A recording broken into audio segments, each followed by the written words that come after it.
Hi hello அனைவருக்கும் வணக்கம். இன்னைக்கு நம்ம பார்க்க போற பதிவு என்னன்னா ஏகாதசி வழிபாடு தாங்க. பெருமாள் அவதாரங்கள்ல பல முக்கிய அவதாரங்கள்ல ஏகாதசியில் அவதரித்துள்ளதாக சாஸ்திரத்துல சொல்லப்பட்டிருக்கு. பெருமாளை வழிபடுபவர்களுக்கு செல்வாதி செல்வங்கள் அனைத்தும் இல்லம் தேடி வரும் என்பது நம்பிக்கை.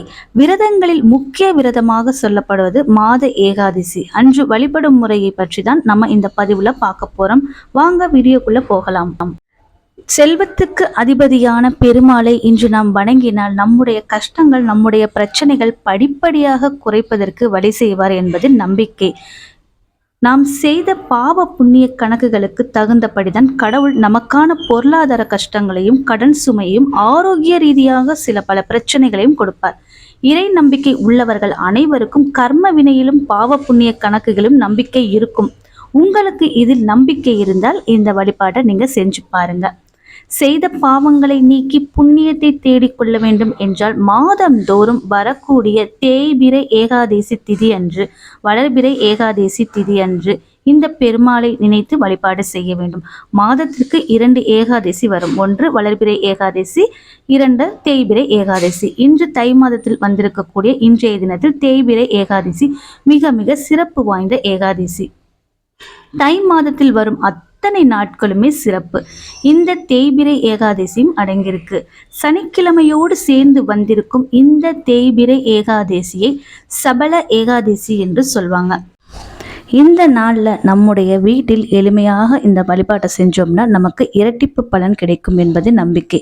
ஏகாதசி என்று சிலர் எதுவும் சாப்பிடாமல் விரதம் இருந்து வழிபாடு செய்வாங்க. அந்த மாதிரி வழிபாடு செய்வது இன்னும் நல்ல பலனை கொடுக்கும். ஆனால் உங்களுடைய உடல் சூழ்நிலையை பொறுத்து தான் நம்ம விரதம் இருந்து கொள்ளணும். நீங்கள் விரதம் இருந்தாலும் சரி அல்லது விரதம் இல்லைன்னாலும் சரி, நம்முடைய பிரச்சனைகள் தீர்வதற்கு இந்த வழிபாடை செய்யுங்க. உடலும் மனதும் சுத்தபத்தமாக இருக்கும் பட்சத்தில் எந்த தடையும் கிடையாது.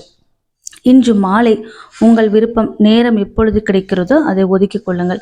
ஆனால் மாலை 6 மணிக்கு பின்பாக இரவு 9 மணிக்குள்ள நம்ம இந்த வழிபாட்டை செய்யணும். நம்ம வீட்டில் செய்யக்கூடிய வழிபாடு தான். பூஜை அறையில் இருக்கும் பெருமாள் திருவுருவப்படத்திற்கு துளசி இலையை போட்டு அலங்காரம் செஞ்சுக்கோங்க.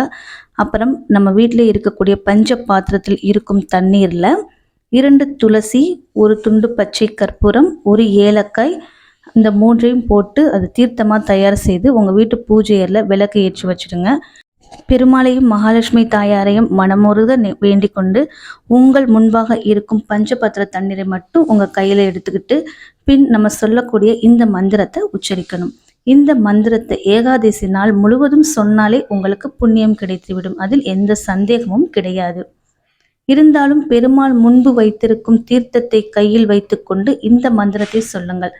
அந்த தீர்த்தத்தில் இந்த மந்திரத்தின் சக்திகள் அனைத்தும் இறங்கிவிடும்.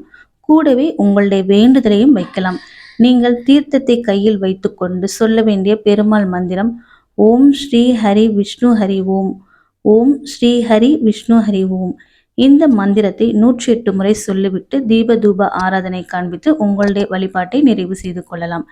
பிறகு அந்த தீர்த்தத்தை எடுத்து நீங்களும் கொஞ்சமாக பிரசாதமாக எடுத்துக்கிட்டு அப்புறம் உங்கள் வீட்டில் இருக்கவங்களுக்கு கொஞ்சமாக அந்த தீர்த்தத்தை பிரசாதமாக கொடுத்துட்டு மீதம் இருக்கக்கூடிய தீர்த்தத்தை உங்கள் வீட்டில் முழுசும் நீங்கள் தெளித்து விடலாம். பெருமாளின் அனுகிரகம் உங்களுக்கு பரிபூரணமாக கிடைக்கும். நம்பிக்கை உள்ளவர்கள் இந்த எளிமையான வழிபாட்டை செஞ்சு நல்ல பலனை பெறுங்க.